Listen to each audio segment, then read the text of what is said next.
It feels really amazing. Everyone was so good that I genuinely just didn't expect it. So yeah, it feels great.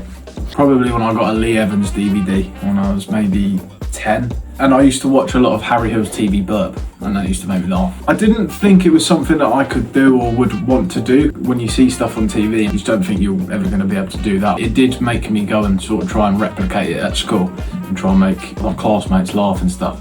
I tried to be. I don't know how many people that went to school with me would agree, but I did get a buzz off making people laugh. I would sort of sacrifice my grades a little bit, risk getting sent out of class in order to just get a little laugh out of my classmates. I did my first gig in April 2025 at the Brandon Needs Work. I initially went because I went to support my friend who had got on. I turned up and I spoke to Simon Harriott, who runs the Brandon Needs Work.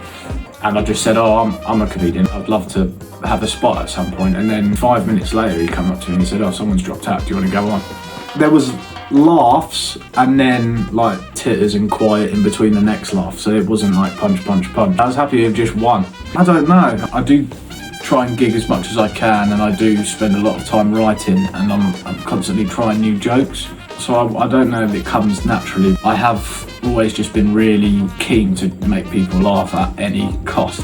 From a young age, that's sort of been instilled in me. I was on holiday in Australia. Me and my missus, we did like a group sort of thing where we like went with a group of strangers, and it was like a tour, and we went up the East Coast.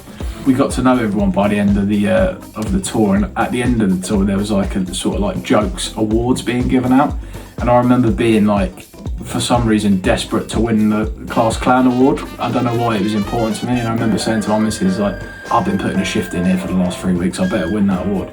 And then when I got home from Australia, I thought, if that was so important to me, why don't I just give it a go? And that's when I went online and found Jill Edwards' comedy workshops. She taught me an awful lot. I definitely wouldn't be here without Jill. I would say slightly observational and also a bit deadpan. So far it's all been about me, but with a mix of observational sort of stuff. I think you can see who I've watched and who I've enjoyed by the rhythm. There's a little bit of, I'd say, Rob Beckett and Ramesh Ranganathan in terms of the rhythm of the punchline. I would say that's definitely because I've watched and admired them. I don't know why, I don't know where it's come from, but I've always had the impression you've got to be a really educated person and really intelligent to be a comedian. There's loads of comedians like Jimmy Carr that went to Cambridge, and Simon Brodigan that's a doctor, and I just thought like, that's not for me because I'm not that, but you don't need to be a brain surgeon to do it. Maybe that message needs to be more widespread.